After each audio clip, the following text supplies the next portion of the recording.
Americans have always been enamored with movement, with transportation. American history really is transportation history. And if you look at the early stages of our westward movement, it was all along trails. Those trails became roads, dirt roads, and then gravel roads, and then asphalt roads, and then superhighways. And our whole real core and history in this country is around roads. To many, the highway system is what made America what it is today. Its concept goes back to George Washington himself. Washington was worried about the Spanish and the British out in the Western territories taking over the United States. He knew a road could keep America united. So he launched the National Road, the first government-built interstate highway to ever cross multiple states. But it wasn't until a century and a half later, when another war hero came into office, that the concept was fully embraced. The concept became the Dwight D. Eisenhower Interstate System. Eisenhower had appreciated the need for an interstate highway system years before he was president. During World War I, rail cars in Europe were running at overcapacity. Americans were mobilizing quickly, so America began sending trucks over for ambulances and troop movers. These additional vehicles were able to move the forces stuck in trench warfare and also helped our troops outflank the Germans. After the war, the U.S. Army decided to celebrate its wartime trucking efforts with a great parade of trucks and military equipment across the Lincoln Highway, the only transcontinental highway at the time. They left the White House in July of 1919.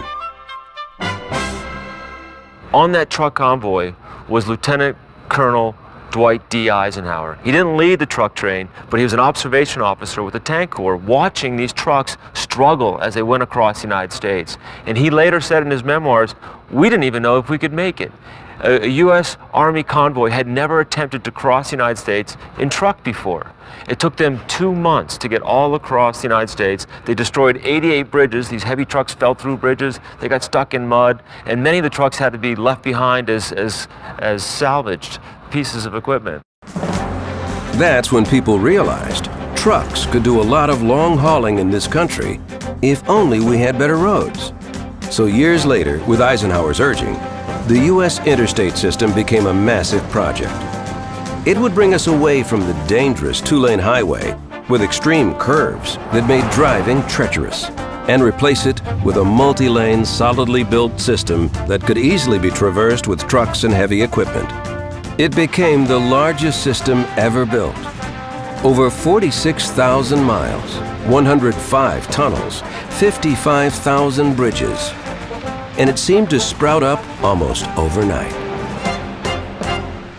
When they launched the interstate system in 1956, it was spontaneous combustion, spontaneous construction all over the United States. The first shovel went into the earth just outside of St. Louis, and they got to claim, the state of Missouri, the first groundbreaking of this enormous system. And then after that, instantly, really, you saw construction breaking out in all of the 48 states. And then you saw first bridge built and first tunnel begun. And that really created an enormous amount of excitement. But how were these bridges going to be built? What machines were going to move all that earth and cut through mountains? Heavy-duty machines were needed, and heavy-duty engines too. Diesel engine-powered machines had already showed their mettle years earlier with the Hoover Dam. But compared to this new job, the Hoover Dam was a piece of cake. Vast numbers of earth-moving trucks, concrete pours, and more were needed. A whole new industry, the heavy equipment industry, had to be launched. And companies like International Harvester, their machines and their diesel engines were needed, and needed quickly. The explosion in the construction equipment market can really be tracked back to the building of the interstate highway systems, which at the same time led to the development of suburbia, the cities expanding, rebuilding cities, and all the amazing growth that went on in the United States from the early 1950s through the end of the 1960s really was moving dirt, creating neighborhoods, rebuilding cities, building roads, building hospitals, building this great expansion of the American economic system, which was really all carried on the back of the diesel engine. Americans will be known in history, world history, for its interstate system. It is like the Romans and the aqueducts. It is a superstructure like none other in the world. It's larger than the Panama Canal and the Suez Canals combined. It's larger than the pyramids. The interstate system is unmatched in the world. And this construction, when it was going on in the 1950s and 60s, was a world marvel. People sat back and thought, this is changing transportation as we know it.